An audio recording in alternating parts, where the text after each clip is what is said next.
আমরা রাষ্ট্রের কাছে সে আহ্বানটুকু জানাতে চাই, পার্বত্য জমিনের যুম্ব জনগণ আমরা সংখ্যায় কম হতে পারি, পার্বত্য জমিনের যুম্ব জনগণ সংখ্যায় কম হলেও তারা অধিকারের জন্য আগেও জীবন দিয়েছে, ভবিষ্যতে তারা জীবন দেওয়ার জন্য প্রস্তুত রয়েছে। বন্ধুগণ, আমরা জানাতে চাই হত্যাকাণ্ড এবং দর্শনের ঘটনা যদি এই রাষ্ট্র যথাযথ বিচার না করে এবং সেই বিচারের সেই দর্শনের সাথে জড়িত যারা যারা রয়েছে তাদেরকে যদি গ্রেপ্তার পূর্বক এখানে আইনের আওতায় আনা না হয়, তাহলে এই পার্বত্য চট্টগ্রামের যুব জনগণ তারা তাদের নিরাপত্তার জন্য কি করবে তারা সেটা একমাত্র জানে।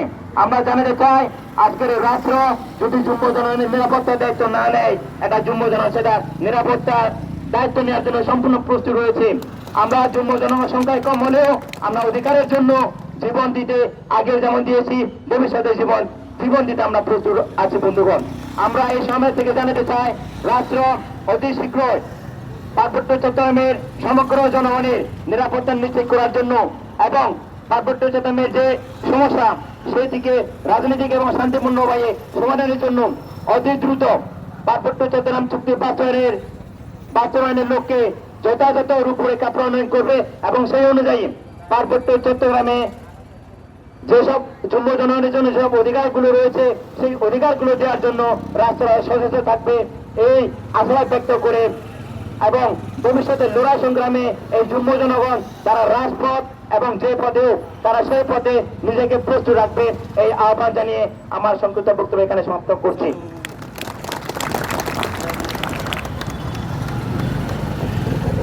ধন্যবাদ জানাই ছাত্র নেতা রুমেন চাকমাকে তার সংগতি বক্তব্য জ্ঞাপনের জন্য। সংগ্রামী সমাবেশ পর্যায়ে সংবাদী বক্তব্য প্রদানের জন্য আহ্বান জানাচ্ছি পার্বত্য চট্টগ্রাম যুব সমিতি রাঙামাটি জেলা কমিটির সংগ্রামী সাধারণ সম্পাদক সৌমিত্র চাকমাকে।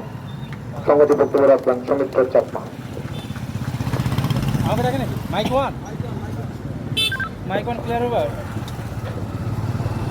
ধন্যবাদ জানাই সহযোগিতা সঞ্চালককে।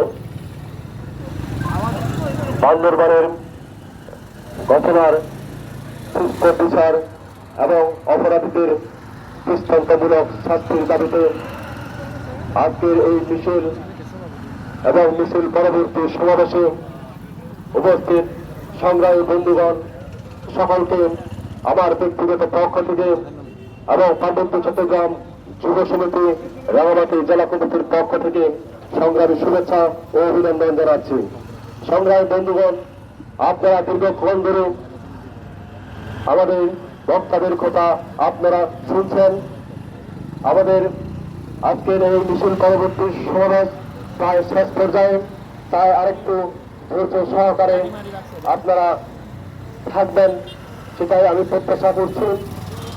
সংগ্রামী বন্ধুগণ, আমরা যদি একটি বিচ্ছিন্ন ঘটনা দেখি অথবা একটি মাত্র যদি বিচ্ছিন্ন ঘটনা হয়, তাহলে হয়তো আমরা বলতে পারতাম এটি যেই অপরাধ করেছে, যেই দর্শন করেছে, যেই হত্যা করেছে, সেটি তার যে অবরণের দৃষ্টিভঙ্গি এবং প্রশিক্ষণ মানসিকতা হয়তো আমরা সেটাতে ধরে নিতাম।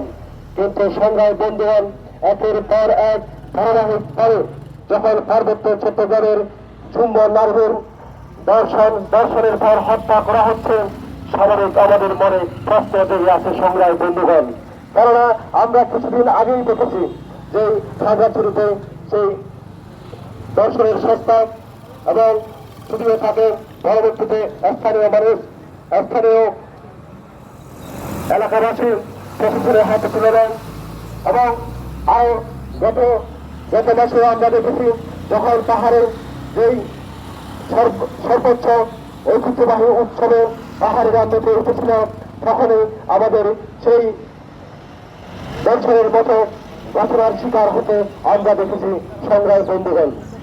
তাই আজকে আমরা বলতে চাই, ধারাবাহিকভাবে পার্বত্য চট্টগ্রামের একের পর এক দর্শন এবং দর্শনের পর যে হত্যার সংস্কৃতি আজকে বিচারহীনতার কারণে কিন্তু সেগুলো ধারাবাহিকভাবে চলমান রয়েছে বলে আমরা মনে করি। তাই আজকে বলতে চাই প্রশাসনের কাছে, সরকারের কাছে যে এই ধরনের ঘটনাগুলোর কেন সুস্থ বিচার এবং সুস্থ তদন্ত নিয়ে সেগুলো কোনো পদক্ষেপ নেওয়া হচ্ছে না। এবং আমরা আরো দেখি যখন এ ধরনের ঘটনা সংঘটিত হয় তখন পাহাড়ের মানুষ যখন পাহাড়ের ছাত্র সমাজ যুব সমাজ শূন্য জনতা যখন প্রতিবাদ করতে যায় তখন আমরা দেখি নানাভাবে তাদেরকে বাধাগ্রস্ত করা হয়। যেমন আজকে আমরা দেখেছি যখন এই স্টেডিয়ামের সেই ভারী যে বারবাদের সাংঘাই উৎসবের দিন সকালবেলায় যখন সেই খাওয়াখাড়ির মারমার যেই ছাত্রের ঘটনার প্রতিবাদ করতে গিয়ে যে এখানে এসেছিল তখনও আমরা দেখেছি প্রশাসনের পক্ষ থেকে সেই প্রোগ্রামকে বাধাগ্রস্ত করার। সেই সংগ্রামী বন্ধুগণ, আজকে এই ধারাবাহিক ঘটনাগুলোর মধ্য দিয়ে আমাদের মনে সন্দেহের দানা বেঁধেছে। আজকে এই প্রশাসন, আমি তাদের যোগ্যতা নিয়ে প্রশ্ন করতে চাই না, তবে তাদের যে পেশাদারিত্ব সেই পেশাদারিত্বের সততা নিয়ে আমার যথেষ্ট সন্দেহ রয়েছে সংগ্রামী বন্ধুগণ। কেননা আমরা দেখেছি 1996 সালে যখন খলখলা অপহরণ হয়েছিল সেই খলখলা অপহরণের আজ 19 বছর অতিবাহিত হওয়ার পরে কিন্তু তার সেই সুস্থ তদন্ত রিপোর্ট এখনো পর্যন্ত প্রকাশ করতে পারেনি সরকারের পক্ষ থেকে। তাই সংগ্রামী বন্ধুগণ, আজকে আমি প্রশাসনের কাছে সরকারের কাছে দৃষ্টি আকর্ষণ করতে চাই এই ঘটনাগুলোর অতি দ্রুত সুস্থ বিচার করা হোক এবং সুস্থ তদন্ত করার মধ্য দিয়ে যথাযথভাবে দৃষ্টান্তমূলক শাস্তি বিধান করা হোক। এবং আজকে যে নানা ধরনের পাহাড়ের নারীদের যেই নিরাপত্তাহীনতা দর্শনের পর হত্যার শিকার সেগুলো যাহাতে চিরতরে বন্ধ হয়ে যায়, আমি আজকের এই মিছিল থেকে সেই প্রত্যাশা, সেই আহ্বান, সেই দাবি জানাতে চাই। এবং আজকে আমি আরো বলতে চাই, পার্বত্য চট্টগ্রামের পাহাড়িদের নিরাপত্তার জন্য, নিজেদের অধিকার রক্ষার জন্য যখন আমরা সেই 1997 সালে বাংলাদেশ সরকারের সাথে ঐতিহাসিক পার্বত্য চট্টগ্রাম চুক্তি করেছিলাম, আজকে সেই চুক্তির অনেক বছর অতিবাহিত হয়েছে কিন্তু চুক্তির সেই মৌলিক বিষয়গুলো এখনো বাস্তবায়িত হয়নি। আমরা যখন সেই পার্বত্য চট্টগ্রাম চুক্তির যথাযথ বাস্তবায়নের দাবি জানাই তখন আমাদেরকে তকমা দেওয়া হয় আমরা নাকি বিচ্ছিন্নতাবাদী, আমরা নাকি এক বিরক্তির ষড়যন্ত্রে লিপ্ত। কিন্তু আমরা বলতে চাই, আমরা দীর্ঘ 24 বছর যখন সদস্য লড়াই করেছিলাম কখনো আমরা বিচ্ছিন্নতার কথা বলিনি, আমরা স্বাধীনতার কথা বলিনি। আমরা বারে বারে বলেছিলাম সংবিধানে আমাদেরকে স্বীকৃতি দেওয়া হোক, আমরা বাংলাদেশের নাগরিক হিসেবে অপরাপর সমতলের যে আমাদের বাঙালি বন্ধুরা রয়েছে আমরা তাদের মতো করে আমরা দেশের সকল ক্ষেত্রে অংশগ্রহণ করার মধ্য দিয়ে বাংলাদেশের নাগরিক হিসেবে আমরা বসবাস করতে চাই। কিন্তু বাংলাদেশের অনেক মহল রাজনৈতিক ছাত্র থেকে শুরু করে সরকারের বিভিন্ন মহলে আমরা দেখতে পাই তাদের সেই অদায়িত্বশীল বক্তব্য, তাদের সেই উদ্দেশ্য প্রণীত প্রলাপ আমরা দেখেছি। তাই তারা আজ পার্বত্য চট্টগ্রামকে সেই অন্যভাবে দেখতে চায়। আজকে পার্বত্য চট্টগ্রামের ভূমি সমস্যার কথা বলি, আর যখন আমরা বলি বহিরাগতদের সম্মানজনক পুনর্বাসন করার জন্য তখন তারা বলে পার্বত্য চট্টগ্রামের এত জায়গা রয়েছে, এত কিছু রয়েছে, আমরা কেন যেতে পারবো না, এটা কি দেশের বাইরে। কিন্তু সংগ্রামী বন্ধুগণ, আমি আপনাদের স্পষ্ট করে বলে দিতে চাই, হ্যাঁ পার্বত্য চট্টগ্রাম হয়তো বাংলাদেশের 1% অঞ্চল নিয়ে, কিন্তু পার্বত্য চট্টগ্রামের যে পরিমাণ জায়গা রয়েছে সেগুলো আসলে কতটুকু ব্যবহারযোগ্য সেই জিনিসটি আপনাদেরকে অবশ্যই মনে রাখতে হবে। যেমন আমরা দেখেছি 1960 সালে যখন খাপ্তায় বাদ দেওয়া হয় তখন পার্বত্য চট্টগ্রামের মোট ধান্য জমির 40% পানির তলে তলিয়ে যায়, যেটি খাপ্তায় লেগে নিচে। এবং তার পরবর্তী বাংলাদেশ হওয়ার পরে একটি জরিপে আমরা দেখেছি পার্বত্য চট্টগ্রামকে যখন পার্বত্য চট্টগ্রামের ভূমিতে ছাড়বাদে ভাগ করা হয় তখন আমরা দেখেছি পার্বত্য চট্টগ্রামের চাষাবাদযোগ্য জমি শুধুমাত্র 2%, যেটি বলা হয়েছে 77,000 একর। এবং তারপরে আমরা দেখেছি ফলজ বাগান করার মতো যে ভূমি সেটি 21% এবং বন উপযোগী 51% এবং সংরক্ষিত বন রয়েছে 26%। তাহলে সংগ্রামী বন্ধুগণ এবং আপনারা যারা শুনছেন আমি আপনাদেরকে বলতে চাই, তাহলে এই পার্বত্য চট্টগ্রাম হয়তো আয়তনের দিক দিয়ে অনেক বড়, কিন্তু আসলে বসবাসযোগ্য এবং মানুষ বেঁচে থাকার জন্য তার যে উৎপাদন, সেই উৎপাদনের জন্য কতটুকু উপযোগী সেই বিষয়টি আপনাদেরকে ভাবতে হবে। শুধুমাত্র আপনারা মন গড়া এবং কোথায় কোথায় আপনারা সেই জিনিসগুলো বললেই হবে না। তাই আজকে পার্বত্য চট্টগ্রাম নিয়ে নানা ধরনের উস্কানিমূলক, নানা ধরনের ষড়যন্ত্র তত্ত্ব যারা বারবার অপপ্রচার চালিয়ে যাচ্ছে, আমি তাদের উদ্দেশ্যে বলতে চাই, পার্বত্য চট্টগ্রাম নিয়ে আন্দাজে কথা বলা বন্ধ করুন। আপনারা যেই ধরনের বনগড়া নানা ধরনের ষড়যন্ত্র তত্ত্ব আপনারা উপস্থাপন করে যাচ্ছেন, আমরা সেইগুলো আমরা কোনোদিন কল্পনাও করিনি, আমরা স্বপ্নও দেখিনি। কিন্তু বারে বারে আমাদেরকে সেই স্থানেতে আমাদেরকে প্রতিনিয়ত প্রভাবিত করার চেষ্টা করবেন না।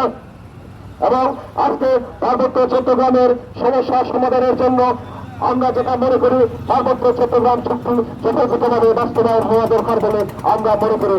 এবং আজকে যদি আমরা মনে করি যে পার্বত্য চট্টগ্রাম চুক্তি যদি যথাযথ বাস্তবায়িত হতো, পার্বত্য চট্টগ্রামের যে এখানে চুক্তি মোতাবেক পুলিশ বাহিনী গঠন করার কথা ছিল, সেই পুলিশ বাহিনী যদি স্থানীয় মানুষদের নিয়ে গঠন করা হতো, আজকে যে ধরনের অপরাধ সংগঠিত হচ্ছে, যে ধরনের অমানবিক বিষয়গুলো হচ্ছে, সেগুলো আজ হয়তো সুস্থ তদন্তের মধ্য দিয়ে অপরাধীরা যথাযোগ্য শাস্তি পেত বলে আমরা মনে করি। তাই সরকারের কাছে আমরা দৃষ্টান্ত রাখার জন্য দাবি জানাচ্ছি, আপনারা বিগত সময়ের সরকারগুলোকে বলছেন সেই সরকারগুলো প্রফিট, সেই সরকারগুলো অগণতান্ত্রিক। তাই আপনারা যদি সত্যিকারের মানবিক হয়ে থাকেন, আপনারা যদি সত্যিকারের গণতান্ত্রিক মন মানসিকতা লালন করে থাকেন, তাহলে পার্বত্য চট্টগ্রামের সমস্যাকে আপনারা শুধুমাত্র কালো চশমার আড়ালে, কালো চশমা দিয়ে দেখবেন না, আপনারা এখানকার বাস্তব চিত্রকে উপলব্ধি করবেন। তাই আজকে এই মিছিল পরবর্তী সমাবেশে পরিশেষে আমি যে আমাদের সেই বান্দরবানের যে খ্যাং আদিবাসী নারী, তার যে দর্শনকারী এবং দর্শনের পর সেই হত্যাকারীদের গ্রেপ্তার করার মধ্য দিয়ে দৃষ্টান্তমূলক শাস্তি দেওয়ার যে দাবি জানিয়ে আমি আমার বক্তব্য শেষ করছি। ধন্যবাদ সকলকে। আমরা যেটা মনে করি, পার্বত্য চট্টগ্রাম চুক্তি 1999 যে রক্ত করা, 2011 রক্ত করা যে চুক্তি যদি বাস্তবায়ন না হয়, এখানকার যে আঞ্চলিক পরিষদ এবং জেলা পরিষদ যে হস্তান্তরিত বিষয়গুলো আজকের যে শিক্ষা মিছিল এবং সমাবেশের মধ্যে দিয়ে আর্থিক 3 মাস তারপর যে 3 জন